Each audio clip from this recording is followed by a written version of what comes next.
Alrighty, ladies and gentlemen, this is the first edition of a different podcast from the Huge Sack Podcast. It's just me, Phil, here today. I am going to be talking about my Vikings. We're calling this the Skol Hole.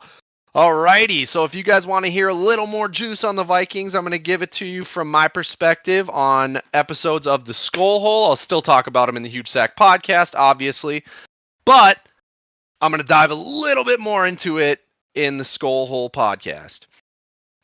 So I guess what we're going to do is I did not do one of these for week 1 or week 2, so I don't think I'm going to end up doing these every week. I think this is just kind of a breaking point for me. It's kind of something I want to vent with about the Vikings this year, and I'm going to discuss mostly the third game here against the Chargers. So what happened this week in the Vikings-Chargers game, from a Vikings fan's perspective, my perspective would be that it started out great. Madison started running the ball much more than we saw him run in the first 2 games. They were quality runs, mostly positive yards, a lot of 6-7 yard rushes that we were kind of wanting to see in the first 2 weeks. I'm really, really happy with the run game in this game. I was really pleased with how they decided to start the game with runs. They ran, I don't know how many, 8 plays before they even threw the ball. So I'm really happy about that. The only problem with that is that we ended up coughing up the ball again, which has been a problem for us in the first 3 games. We give up the ball way too much. Something that we're going to have to work on is just holding on to the ball, because I feel like we could be 3-0 if we didn't give up the ball that many times. So anyway, yeah, TJ Hawkinson ended up getting stripped and recovered by the Chargers. He had a nice 10-15 yard pass, caught the ball, and turned around, and 3 defenders were on him. The 2 outside ones kind of caked him, and the one that was in front of him just literally ripped the ball out before he could even process what was happening. That there is one of the reasons that they're going to lose this game. There's a lot of them, a lot of things I can point to individually that make them lose this game. They turn the ball over. They had a nice drive going, and they turn the ball over, and that's what happens. Then I don't really know. I don't want to say that they've been getting ripped off like this, and they're giving the ball up and whatnot. Because they do get a lot of good things happen to them. A lot of penalties were in their favor. A lot of things that I'm not saying that this is like a ref job or just stupid calls being made or bad play in general. I think that they get a lot of things gifted to them. So I'm not saying that they're just, I don't want to do that. But yeah, so Madison ended up actually fumbling the ball on one of his runs after obviously the Chargers took a 7-0 lead from the forced fumble. But yeah, so Madison fumbled on a run, and they ruled him down because of forward progress. To me, that was bang bang, and it was real close to being a fumble. I don't know how they call that stuff, but I do think that from my perspective, he actually did fumble the ball, and they ended up keeping the ball for some reason. It didn't make sense to me. Anyway, so they get down there, and they are at the goal line, and we'll talk about this later on too, but they're at the goal line, and they end up forcing the ball in multiple different stupid ways and have to settle for 3. Now, this was with penalties. There were penalties that helped them through all of this bullshit, which is kind of sad to me. I think they got 7 plays or 6 plays at the goal line, basically, and they could not punch the ball in, which is very disappointing. And that goes back to that run game. Now, I will say I'm very happy with how the run game looked this last week, but I think that there's a lot of room for improvement. And I think that short gains, 4th downs, goal line shit, I think that is one of their weak points right now. They don't have a runner that can just, and it's not from actually, I'm going to go ahead and say it's not the runner's fault. It's our offensive line, and I think that we know that our offensive line is weak, but they got to be better at getting some goal 4th and 1s and goal line stuff figured out, because they're not putting anything together in that way. Altogether, the defensive line looked good to me. I really enjoyed how the defensive line played. Where I didn't enjoy the defense was our cornerbacks and our safety. I struggled with the fact that their receivers were wide open on most of the plays. It was very disappointing to see that. I really thought our defensive backs were much better than that. So it's just kind of sad to see them take a step back from there. They should have done better. And as we're talking about the defensive backs, I think we can jump into later on in the game when the Vikings were up. I think it was probably at the beginning of the 4th or later on in the 4th. Joshua Palmer caught a TD in the end zone, but it shouldn't have been. Evans ended up missing a blatant interception. It was an easy interception. I could have caught that pass. I'm not going to talk shit like that, because obviously I'm not as good as him. I'm not good at football in general. But what I'm saying is anybody should have been able to catch the pass that he ended up bopping up into the air with his helmet. Went right through his hands. And Joshua Palmer ended up catching it in the end zone, which put them ahead by 4 points. And that 4 points is significant because it's not 3 points. Just a disappointing area of the game.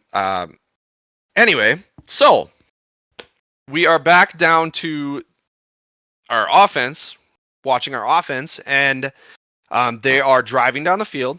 They are doing very good driving down the field. Addison had a lot of good catches in this moment of the game. He made some very, very tight window catches, and we got to give Kirk credit for that as well.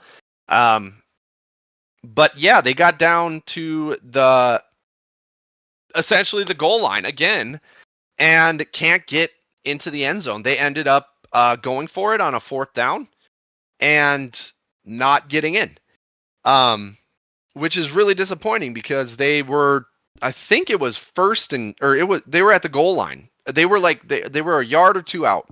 Really disappointing that you can't get into the end zone right there. That would have ended the game. Yeah. Anyway, so then we give up the ball on a 4th down, and the Chargers come right back and give up the ball on a 4th down again. Now this is a little wonky to me. I don't understand the coaching or the play calling in the Chargers side of the field. They were on their 25-yard line in their own territory.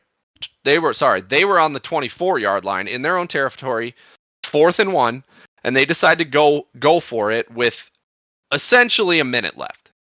And they don't get it, which is why I think that our defensive line played really good. That's not the sole reason, but I think that our defensive line ended up standing up their offense very good as far as running the ball or, short passing like that. So yeah, we get the ball back on the 25-yard line. Perfect. We have a minute left or whatever it was, and we are going to drive down the field. All we have to do is score a touchdown. We can't do the field goal because it's 4 points now, right? So we end up driving down to the 15-yard line. Let's say I think it's about the 15-yard line. We have a 4th and 5, okay? With 37 seconds left, okay?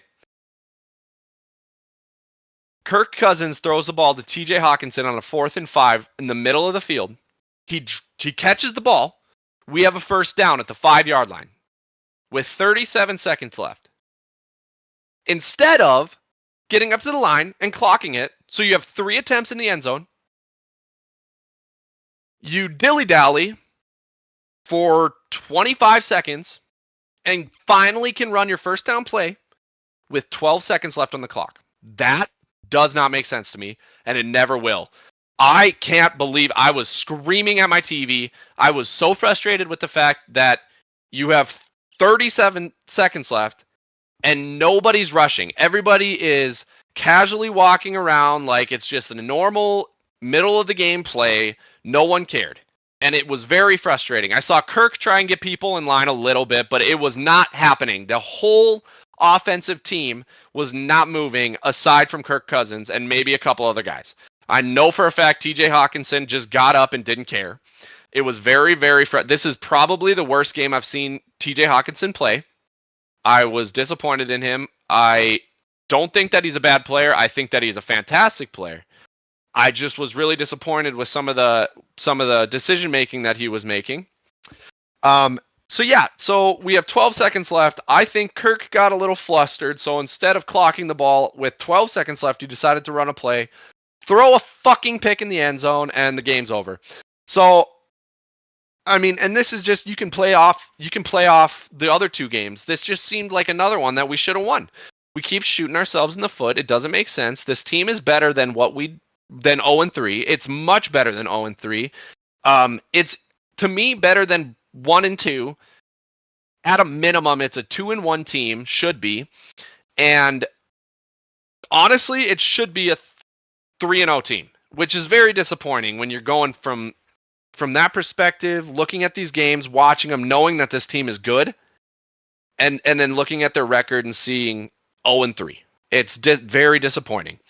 All in all, I think there's a couple things that you can take away from this game. Madison's run game is much better than it's been in the past two games. Now, I'm not going to go ahead and say that Madison is here. You know, he's got to prove it a couple more times, but this is a good way of proving it. 29 for 93 yards. He's averaging 4.7 yards per carry. I like that. As long as he can keep this up, I think that our run game is going to be fine without Dalvin Cook. And don't get me wrong, I don't think Dalvin Cook is doing the best anyway over in New York. So, who knows? Another thing is Kirk Cousins is going to look like Kirk Cousins all the time. He's going to put up the numbers. 32 for 50, 367 yards, 2 touchdowns, 1 interception. The interception was not his fault. It was kind of his fault. Regardless, Kirk Cousins gives you what Kirk Cousins gives you. He rarely gives you anything different. I am going to stand by that. I'm going to keep that, for a good chunk of time until he proves me different. I feel like he's good, but he's not great. But he's not bad. He is good. Just good. Which, personally, I think should be good enough when you have a receiver like Justin Jefferson. And we are going to talk about Justin Jefferson again. He is the best. He is the best receiver in the NFL. Absolutely, without a doubt, he is the best receiver in the NFL. He goes 7 for 149, 21.3 yards per catch, and a touchdown. He had a 52-yard touchdown pass. These numbers are consistent. He has had numbers like this for 3 weeks in a row in losses. I believe in Justin Jefferson. I think that he is the guy. It's just, what are we going to do with the numbers he's putting up? Because you should not lose a game going 7 for 149 and a touchdown. As a receiver, you shouldn't be losing games if you're going to put up numbers like that. Now, don't get me wrong. I know that we can go into some stats here. Give me a sec. Player stats. Keenan Allen had 215 receiving yards. So don't get me wrong. I know that he put up a lot more receiving yards, but it's not consistent, is all I'm going to say about that. So that, I think, pretty much wraps up my thoughts on this game. I'm pretty disappointed in how they started. I definitely wish that they would have been able to pull this one out and stay one game behind the Lions and the Packers. But I guess we'll see what happens. It's really hard for an 0-3 team to make playoffs. Maybe that 7th wild card spot looks pretty juicy to the Vikings right now.